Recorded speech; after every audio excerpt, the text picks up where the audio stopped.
E aí, torcedor do Verdão, beleza? Mais um vídeo aqui no canal JP Palmeiras para trazer as últimas informações. Tô trazendo aqui para vocês o Sport TV News, falando tudo aí sobre a partida do Verdão contra o Fluminense fora de casa, galera. Esse jogo vai acontecer hoje às 19 horas. Verdão não tem um retrospecto muito positivo contra o Fluminense no Maracanã, galera. Palmeiras não consegue uma vitória desde 2017. Palmeiras que está na quarta posição do campeonato com 26 pontos e com 2 jogos a menos. Fica aí até o final do vídeo, não se esqueça de deixar aquele like, beleza? É isso, o Abel remontando esse ataque, né, Joana? O Lucas Evangelista ocupa essa vaga do Richard Rios no momento. Acredito eu que o Palmeiras siga no mercado para uma reposição também, até para ter, digamos, 2 jogadores por posição nessa equipe. E quando a gente olha para o ataque, né, é curioso, porque durante boa parte da temporada o Facundo foi aquele jogador incansável, estava em campo em todas as partidas, atuando pelo lado esquerdo. O Felipe Agora Anderson, ele tá na dele, hein? Tá na dele agora. o Felipe Anderson, por outro lado, e literalmente por outro lado, no lado direito, teve a sua melhor fase no Palmeiras. Aí agora, sem Estevão e sem Paulinho, que já passou pelo procedimento cirúrgico e retorna, volta a ser opção só em 2026, o Abel inverte, né? O Abel trata o Facundo como um ponta direita e o Felipe Anderson um jogador para atuar do lado esquerdo. Quando a gente fala do Palmeiras, ainda mais do Palmeiras de Abel, a gente sempre separa 2 momentos do Palmeiras. Um momento em que a gente conhecia a escalação e um momento que a gente não conhece nunca a escalação. E tem a ver com o banco de reservas, tem a ver com um elenco mais robusto. Então, ponto para o Palmeiras, que conseguiu fazer isso, tem feito isso. O ano passado já tinha mais gente à disposição e esse ano, então, foi o maior investimento da história do clube também. O ponto é, o Palmeiras não vai bem contra o Mirassol, mas vai bem contra o Atlético Mineiro. Será que a gente vai ver o Abel repetindo a escalação, que é o que ele não faz, não fez esse ano? E aí passa pelo Felipe Anderson, passa pelo Lucas Evangelista, que são essas soluções que ele está tentando encontrar aí, até para potencializar o Vitor Roque, que era um ponto aí que sempre de debate no Palmeiras. A gente sabe que ele tem uma baixa, né? Ele não tem o Murilo já, algumas rodadas, não tem o Fux. Então, ele vai fazer obrigatoriamente uma alteração na defesa. Provavelmente vai ser o Mikael, que é o jogador mais experiente, mas poderia ser o Benedetti, caminho da base, que já foi utilizado algumas vezes pelo Abel. No mais, eu acho que ele poderia, já que o Giai entrou no lado direito mais uma vez como lateral, e aí um pouco diferente do que a gente tem visto, porque quem estava ajudando aí nessa primeira linha era o Aníbal, né? Que estava recuando. O Giai numa liberdade diferente pela direita, não tem mais o Estevão naquele corredor, e o Facundo se movimenta de maneira diferente. Então, é um novo Palmeiras realmente, mas a minha dúvida é se ele vai dar mais uma chance para o Felipe Anderson. O Felipe Anderson fez uma boa partida, ele foi muito bem contra o Atlético Mineiro, deu bons passes, aliás, um dos passes, né, que acho que é o passe da origem do segundo voo, foi uma coisa assim, foi uma pintura. Então ele precisa dessa sequência também. Será que o Abel vai fazer isso? Eu acho que aí a gente teria uma tendência e uma informação importante do Abel em relação ao que ele acredita de time, ou pelo menos no momento que ele acredita que seja o time mais forte.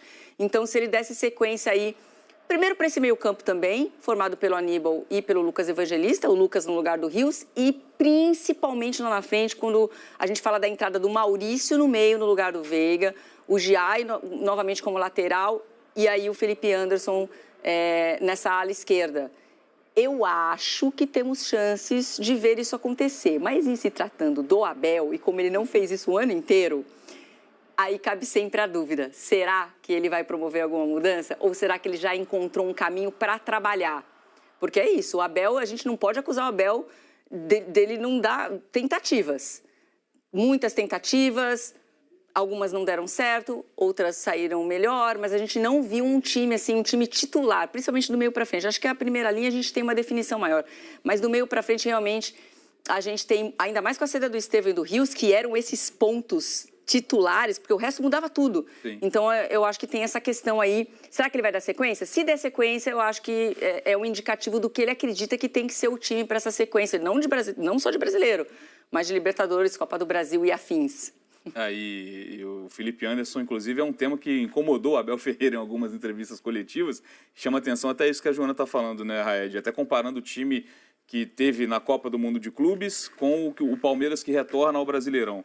Felipe Anderson foi usado no primeiro jogo do Palmeiras contra o Porto e depois foi escanteado daquela equipe, algo que até a torcida se perguntava o motivo, né? O Felipe Anderson, ele foi bem.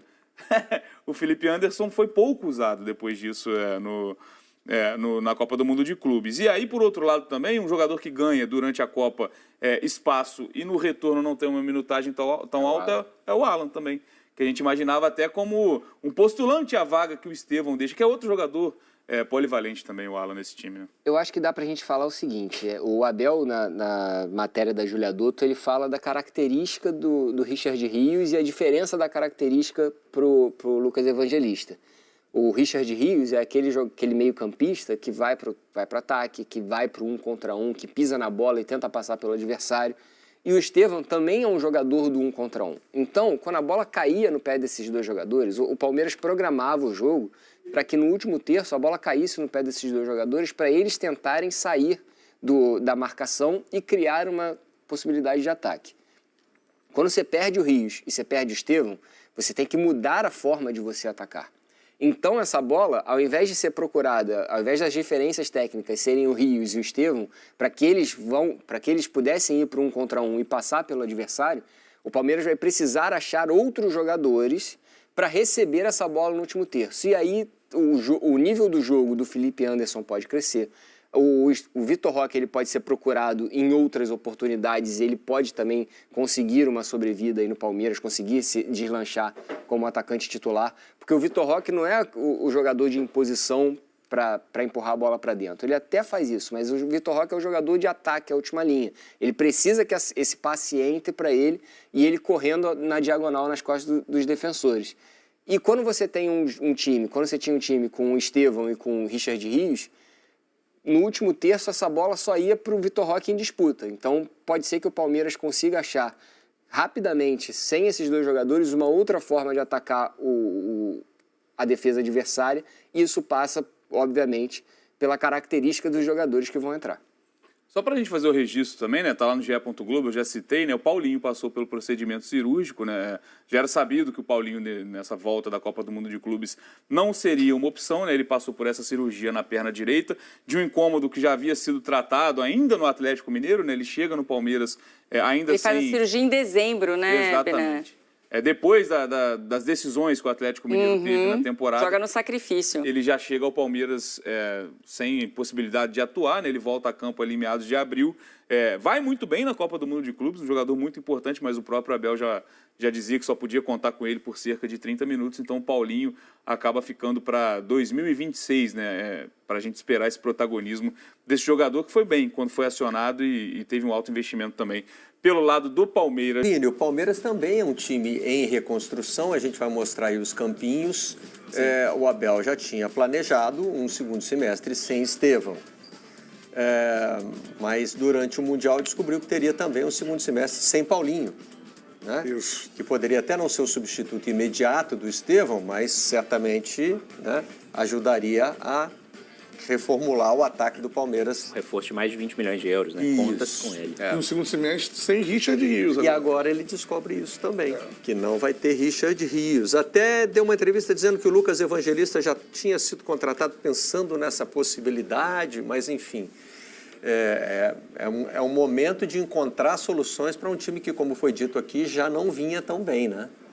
O próprio Abel disse na última coletiva, né, na vitória contra o Atlético, a gente debateu isso na segunda-feira aqui no Redação, que a contratação do Evangelista já foi pensando na saída do Richard Rios. Por isso agora ele deve formar essa dupla ou com Aníbal ou com o Emiliano Martínez, mas aí entra o ponto que você citou no começo da semana, né, Barreto? Não adianta você colocar o Lucas Evangelista no lugar do Rios como um titular e olhar para o banco e não ver mais o Lucas Evangelista. Então, o Palmeiras está de olho no mercado, quer contratar um jogador talvez até melhor do que o Lucas Evangelista e que faça com que o Lucas Evangelista seja a opção, né? Mas o Palmeiras não vai fazer loucuras. Então, o Palmeiras entende que, no pior dos cenários, traz alguém para repor no banco, já que o Lucas Evangelista poderia ser esse titular. Então, o Palmeiras está olhando o mercado, né? E sobre o Paulinho, Eu falei com uma pessoa de dentro do Palmeiras nas últimas horas, porque o Paulinho passou ontem pela cirurgia. Ontem à tarde foi considerado um sucesso, ele não deve acelerar o processo para voltar ainda nessa temporada, o olho é mesmo para 2026, para ele voltar com calma. Eu perguntei para essa pessoa dentro do clube, Barreto, Thales, Cantarelli e amigos, se houve um processo um pouco acelerado demais para que o Paulinho voltasse a jogar ou passasse a jogar no Palmeiras no primeiro semestre, pensando na Copa do Mundo de Clubes. Vamos acelerar esse processo porque ele tem que jogar o Mundial. E aí ele joga o Mundial, aos trancos e barrancos, sai de cena para passar por uma cirurgia e fica fora do segundo semestre, onde o Palmeiras vai ter uma série de mata-matas. O que eu ouvi dessa pessoa de dentro do clube é o seguinte, em nenhum momento o Palmeiras acelerou a volta do Paulinho. Todos os processos foram feitos de acordo com o que estava sendo imaginado antes mesmo da contratação. Só que o Paulinho voltou a sentir dores. Então há um entendimento de que essas dores que o Paulinho sentiu esse ano, mesmo depois da cirurgia feita, ainda são um reflexo do fato dele ter sido colocado para jogar com dores no ano passado. Muitas vezes até à base de infiltração. E é justamente isso que o Palmeiras não quer fazer. Então, se o Palmeiras passou por cirurgia, teve o processo de calma, de voltar aos trabalhos, cuidando da carga, e ainda assim ele sentiu dores, vamos tirar de cena. O Palmeiras não quer fazer aquilo que o Atlético fez no ano passado, que é colocar o jogador para jogar, mesmo sentindo dores, à base de infiltração, porque é um contrato longo, jogador jovem, 5 temporadas de contrato, então o Palmeiras entende que é melhor tirá-lo de cena e voltar a contar com ele só em 2026. Para o jogo de hoje, a única ausência, o único desfalque em relação ao time que venceu o Atlético é na zaga, né? Bruno Fux está fora, terceiro cartão amarelo, Mikael deve jogar e aí a gente fica na expectativa, né? Será que o Sousa, aos poucos, vai ganhando essa condição de titular? Chegou ontem. Quem está ganhando sequência, Barreto, é o Felipe Anderson, né? 2 jogos seguidos como titular, o Felipe Anderson acabou de completar nessa semana 1 ano de Palmeiras e ainda tentando se firmar.